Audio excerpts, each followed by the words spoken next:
especial. Eu já ganhei, inclusive, o meu livro, tá bom? Amanda Vera, seja muito bem-vinda. Olha só que maravilha, já com o livro em mãos aqui. Como é que você tá, Amanda? Tudo bem? Raquel, boa noite a vocês que estão aqui conosco.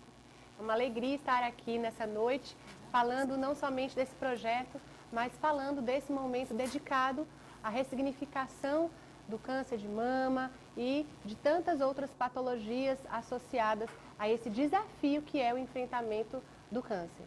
Tá, e Amanda, você que tem uma história de vida de superação e ainda associa todo o seu conhecimento na área da psicologia. A Amanda também é psicóloga, ela é escritora desse livro que nós acabamos de apresentar para vocês, é palestrante, mas tem uma história de superação.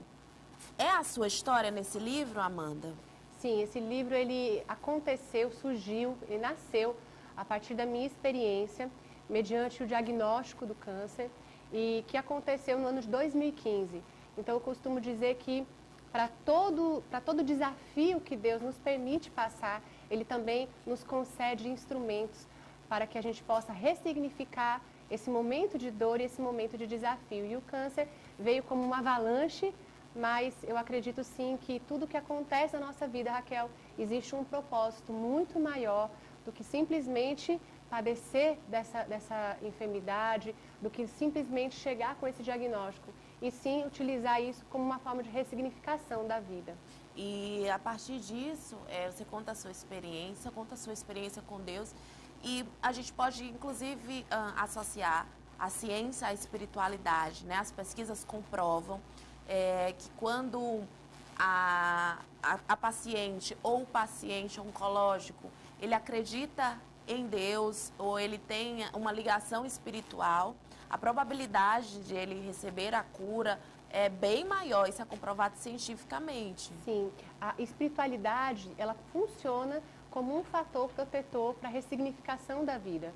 Então, se você pesquisar, existem evidências científicas que comprovam grupos controles, onde pacientes que tiveram contato com a sua espiritualidade, não estou dizendo de professar uma determinada fé religiosa, uma religiosidade, mas o contato com a espiritualidade.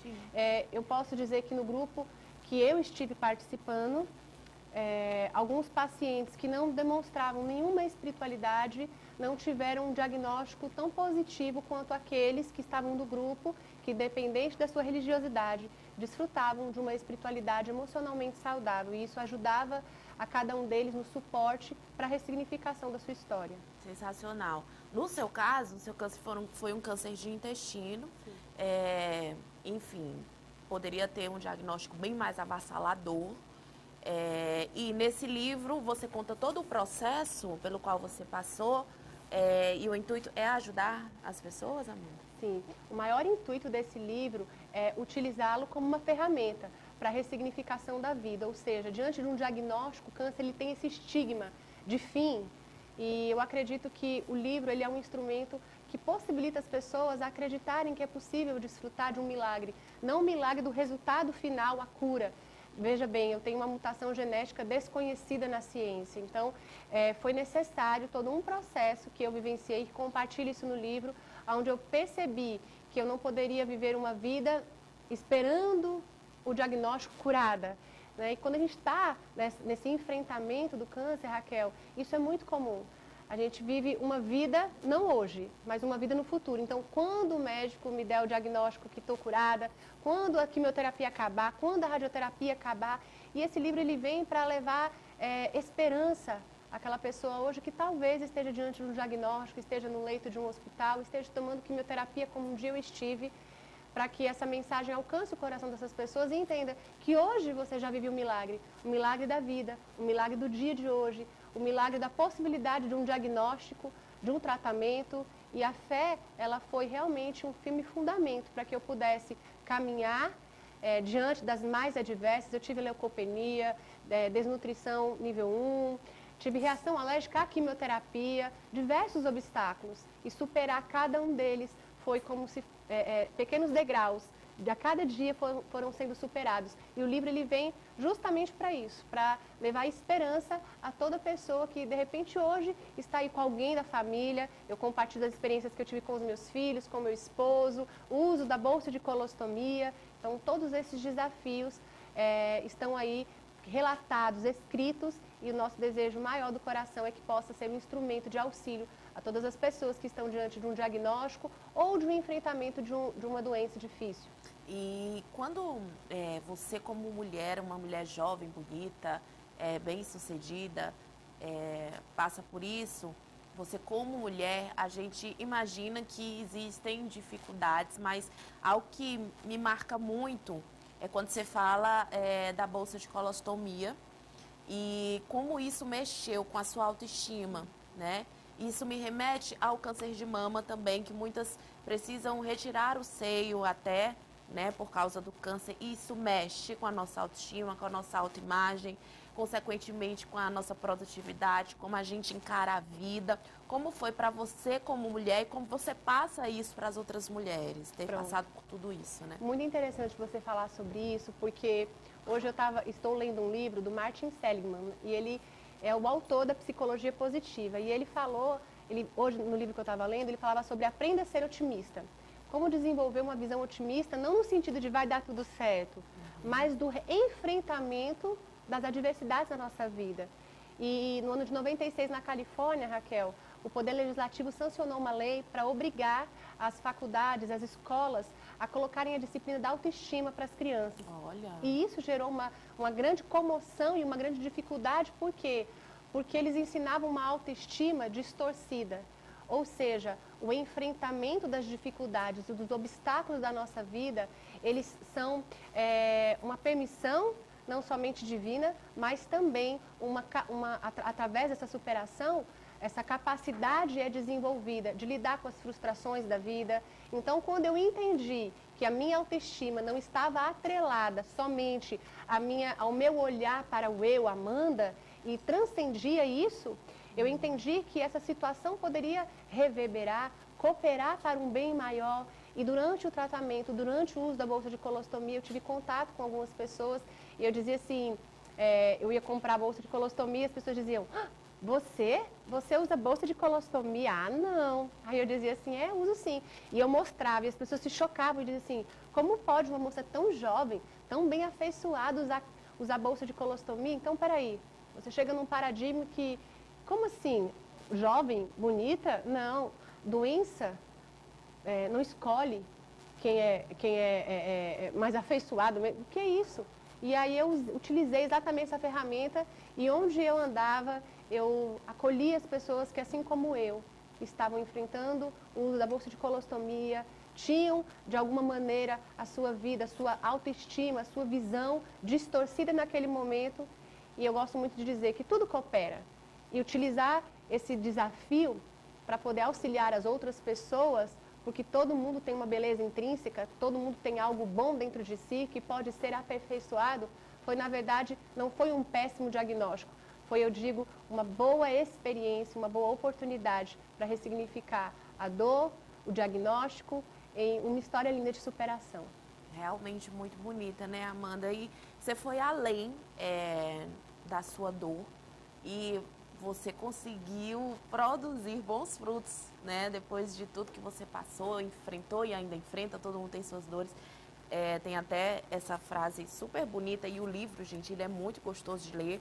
Tem uma ilustração bem interessante nas páginas, ele é leve, tá? Ele é muito leve de ler, eu acho que serve para todos nós. Olha que frase bonita. A vida de todos nós é feita de batalhas, de pequenas lutas que travamos em uma grande guerra, a guerra de viver desafios da vida. E aí, você escreveu o livro e tem também um instituto que a psicologia também hoje veio a somar dentro desse seu propósito maior. Conta pra gente. Sim, a psicologia ela foi um instrumento que me ajudou a tocar nessa ferida do diagnóstico e de tantas outras questões que eu tive que enfrentar com a minha família, com o meu marido, com os meus filhos. E durante todo o processo do enfrentamento da doença, Raquel, a gente teve a grata alegria, eu digo, de desfrutar também de toda uma equipe multidisciplinar que me auxiliava nesse momento. Então, um excelente médico, uma enfermeira e, por que não, uma excelente profissional da saúde, uma psicóloga que me acompanhou durante todo esse projeto, todo esse processo. E ao término, com 2 meses depois que eu retirei a bolsa de colostomia, eu ingressei na universidade, minha primeira graduação é em Direito, sou advogada, mas quando eu vi a psicologia ali me ajudando, uma ferramenta tão efetiva, eu me encantei, me apaixonei e após concluir o curso de psicologia, montamos o Instituto VOP e a demanda foi exponencial e nós tivemos aí a grata alegria de agora, na próxima semana, inaugurar esse novo espaço, o Instituto VOP, que é Vida com Otimismo e Propósito. Nós temos um núcleo de responsabilidade social, onde nós fazemos atendimentos gratuitos, temos um núcleo de corpo clínico de diversos psicólogos nas mais diversas abordagens, que existe o acompanhamento. Temos também o núcleo de ensino e pesquisa, supervisão clínica. Então, ele é um instituto que abraça diversas áreas da psicologia, uma equipe bem incrível aí de profissionais comprometidos com a saúde mental. E nas redes sociais, você está lá sempre muito ativa e tem um movimento muito interessante que é Abrace a Cura e Viva o Milagre. Você também conversa com profissionais, não só da área de psicologia, mas com outras pessoas que possam ter passado também por algum tipo de diagnóstico e de cura e de milagre. É bem interessante. Conta pra gente como foi que surgiu essa ideia. Essa ideia surgiu quando um dia eu me deparei pensando que era cura. E eu entendi que eu precisava ressignificar, Raquel, o conceito de cura, porque eu vivi isso. Então, durante o tratamento, eu pensava, quando eu estiver curada, daqui 5 anos, quando o médico me der o laudo, e isso gerou muita ansiedade no meu coração. E ao invés de contribuir, ele não era um fator protetor, não me ajudava, muito pelo contrário. Então, o movimento surgiu exatamente por isso. Para abraçar a cura, eu preciso desmistificar esse conceito, desmistificar a crença de que quando eu estiver curada, não, abrace a cura hoje, abrace o milagre hoje, você já vive um milagre hoje, você está respirando, nós estamos aqui andando, falando, nos comunicando, nós estamos vivendo hoje. Então, abraçar a cura é abraçar a sua vida hoje. E esse movimento, eu faço lives com o intuito de promoção de saúde, às segundas, quartas, sextas-feiras, 12h30, e lá a gente conversa, tem convidados especiais. Você já me deu a honra já participei. De estar lá. E eu divulgo esse trabalho no meu canal do YouTube também, levando essa promoção de saúde a todo aquele que, de repente, não está somente no diagnóstico do câncer, mas no enfrentamento de outro diagnóstico. Amanda, durante essa caminhada agora, né, através do livro, do Instituto, do movimento Abrace a Cura, você já recebeu testemunhos de pessoas? Como é que é hoje você estar do outro lado, né, ajudando justamente quem está passando hoje que você já passou? Olha, o capítulo 3 do livro fala um pouco exatamente sobre esse tema, do outro lado. Meu marido é médico, ortopedista, e quando ele se deparou com o diagnóstico, ele teve que enfrentar o outro lado da mesa, onde ele não era o médico, mas era o marido da paciente. E hoje, eu tive essa semana, Raquel, eu vivi algo assim muito especial. Eu fui dar uma palestra numa universidade local e quando cheguei lá, no final eu tinha alguns exemplares, porque nós vamos lançar o livro presencialmente dia 14 de outubro. E quando eu estava ministrando a palestra, eu senti no meu coração o desejo de falar assim, olha, vou presentear alguém que conhece, era online, né? Alguém que esteja com câncer, você conhece alguém? E prontamente uma moça da sala de aula disse assim, eu conheço. Eu disse, é da sua família? Ela disse, não, eu conheci pela internet. É uma moça com 20 anos de idade e eu tive câncer aos 29 anos de idade e ela está fazendo tratamento oncológico. Eu disse, tudo bem, me passa o endereço que eu vou mandar o livro para ela. Mas eu não sabia que ela estava, eu fico até emocionada, eu não sabia que ela estava tomando quimioterapia naquele dia. Eu não sabia que ela estava tomando quimioterapia no mesmo lugar onde eu também tomei. Nossa! E aí, quando eu peguei o livro na mão, assim, eu disse, Deus, eu te agradeço pela oportunidade que eu estou tendo. Porque eu olhei para Amanda de 6 anos atrás e disse, Amanda, isso aqui vai gerar esperança no coração de alguém que vai estar vivendo a mesma situação que você viveu. Então, se de repente você que nos assiste está enfrentando algum obstáculo, algum desafio na sua vida, se lembre, Deus pode utilizar tudo isso para algo muito maior lá na frente. Esse livro chegou na mão dessa jovem e eu acredito na mensagem que ele carrega e eu sei que foi um instrumento ali de cura para a vida dela. Cura independentemente do diagnóstico. Sensacional, Amanda, como é bonito a gente ver, e aí nesse capítulo 8, é muito sugestivo, né, o título, Desistir. Quantas e quantas vezes a gente pensa, né, em desistir, em largar a mão, ou se entregar a um diagnóstico que seja um problema, e você não desistiu, pelo contrário, você enfrentou, e hoje você entende o porquê você passou tudo isso?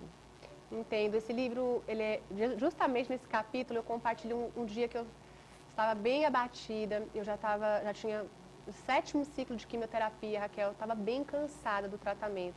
Eu digo que a quimioterapia era ir do céu ao inferno, porque era muita dor, eram muitas situações para lidar, e tinha o uso da bolsa de colostomia, enfim. E nesse dia eu estava chorando muito e tinha dito assim, olha, eu não quero mais isso, eu quero desistir, eu não quero mais tratamento, eu não quero mais fazer nada disso, eu não quero mais.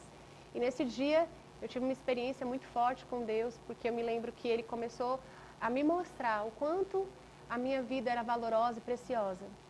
E aí eu não precisei de muito, né? Eu comecei a me lembrar dos meus filhos, eu olhei para o meu marido e toda a vontade de desistir foi substituída por uma vontade muito grande de vencer.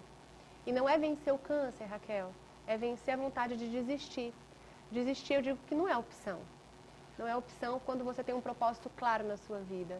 Você faz isso no seu programa, você está fazendo isso aqui, você está levando informação para as pessoas, você está gerando vida, você está levando para elas a oportunidade de entenderem que desistir não é uma opção. Eu preciso perseverar, porque desafio todo mundo tem. É verdade. Então a vontade de desistir veio, e como eu consegui dar um novo sentido a ela? Esse capítulo ele compartilha um pouco sobre isso.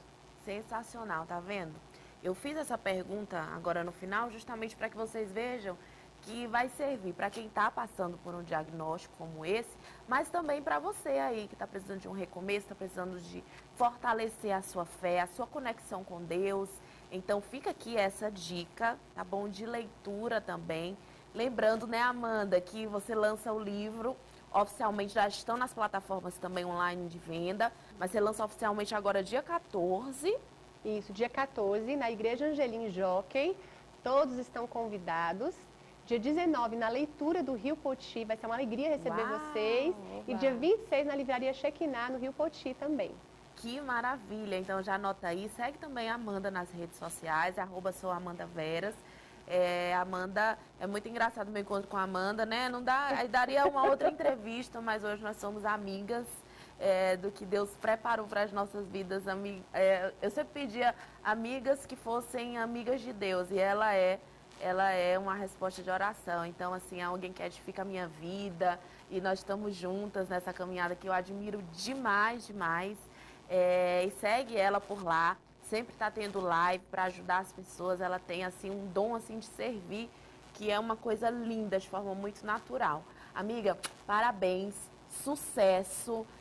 Tenho certeza que o seu livro vai assim dominar o Brasil inteiro, ajudando muitas e muitas e muitas pessoas, muitas vidas. Parabéns. Eu que agradeço. Parabéns pela vitória de vida, pela caminhada, pelos frutos, por tudo que você representa, viu? Eu que agradeço. Obrigado pelo espaço. E parabéns por oportunizar as pessoas a entenderem que viver um milagre passa pela não desistência, passa por não abrir mão de buscar e de viver. Tá, e Amanda, beijo! Beijo, obrigada. Ó, lá no Instagram dela tem link para quem quiser comprar, para presentear alguém, tá bom? E a gente sabe que o